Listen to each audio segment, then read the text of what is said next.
توجیه برشان بتین. الحمدلله رب العالمین والصلاة والسلام علی محمد وعلى آله وأصحابه أجمعين. قال الله تعالى: ولقد بعثنا في كل أمة رسولا أن اعبدوا الله واجتنبوا الطاغوت. صدق الله العظیم.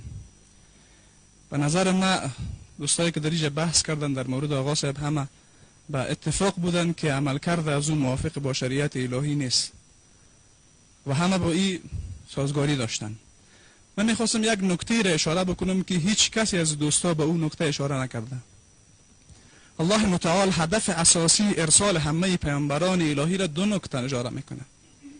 نکته اولی ان اعبد الله، فقط الله را عبادت کردن، و اجتنب الطاغوت، و از طاغوت اجتناب کردن. اجتناب از طاغوت لازمی توحید هست و اگر هر کسی از هر طاغوت اجتناب نکنه لا اله الا الله گفتنش کامل شده نمیتونه. متاسفانه همه بزرگوارا در اینجا تشریف دارن، شاید مناسب نباشه چیزی را که بگم، اما به خاطر ادای مکلفیت دینی خود میگیم. ما در تقسیم بندی توحید الوهیت داریم، یعنی توحید در عبادت. الله در عبادت یگانه هست، هر عمل به عنوان عبادت به غیر الله کفر هست. یکی از موارد مهم دیگه توحید در حکم هست. توحید در حکم یعنی توحید در قانونگذاری، توحید در ساختن برنامه زندگی برای بشر.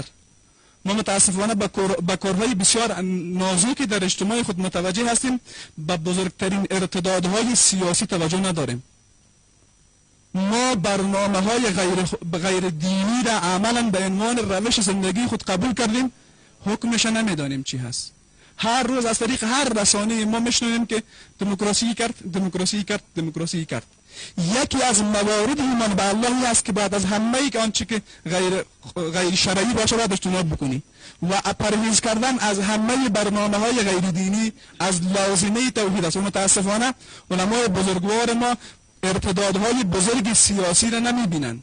همه ما اتفاق داریم که یهود و نصارا دشمن هستن، هیچ کس اختلاف ندارن، نه، اما همه ما در تحت حاکمیت یهود و نصارا زندگی میکنیم. من خودم اینم همیشه هستم اگر یک عسکر امریکایی بیاید هر کدام از ما شما را بر زندانی بکنه، کسی جرأت داره بر چیزی بگه؟ پذیرفتن حاکمیت یک صلیبی در کجا شریعت جایز است؟ ما اصلا از انگیزه‌ای که ما وادار کرد که دیگه بعد بیایم بود که علمای بزرگوار ما دیروز میگفتن ما از دولت تقاضا داریم که در مقابل این نفر اقدام بکنه. اول بیایم عملکردهای کوچک و بزرگ دولت را ببینیم که اگر کوچکترین سازگاری با دین داشت بعد از باز ما از دولت تقاضا بکنیم که کاری باید بکنه. اصلا این تعامل کنونی که با صلیبی ها دارین با مسیحی ها دارن، امینا در کجای دین جایز هست؟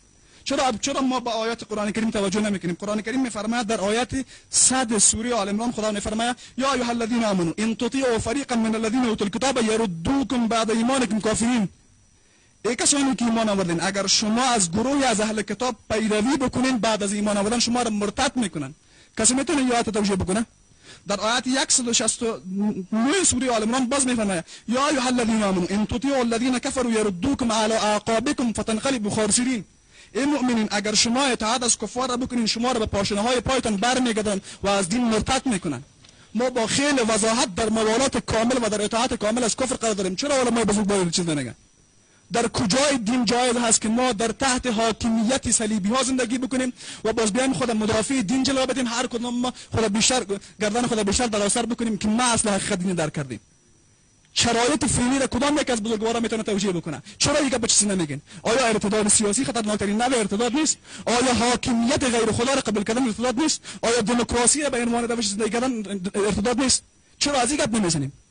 و این از حقایقی هست که همه علمای بزرگواری که دیگه هستن و هر کسی دیگه هم که صاحب بشه میره ما برشون دعوت میکنیم که وقتی ما دایه دین رو میگیم، دین به خاطر همه اختلافات ما برای ما قاعده میده. فان تنازعتم فی شیء فردوه الی الله و رسول ان کنتم تؤمنون بالله والیوم الاخر. هرگاه در هر مبحث اختلاف دارین به الله و پیامبر رجوع بکنید، به کتاب خدا و سنت پیامبر صلی الله علیه و سلم رجوع بکنید و این اساس دینی هست و این همه بدبختی های جامعه ما که هست. اگر یکی از علما کوچکترین توجیه به این پیدا کرده بتونه باز گپشون درست و متاسفانه ما اصلا توجهی به این مباحث نداریم. به نظر من مسئولیت بیان همین حقایق به عهده کی هست؟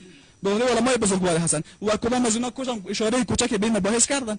در کجای دین می جواز داره؟ در دیگه مباحث اختلاف دارین. در همیشه کی اختلاف داره که یهود و نصارا دشمن اسلام هست و تا آخرین مرحله به خاطر از بین بردن دین مبارزه میکنه.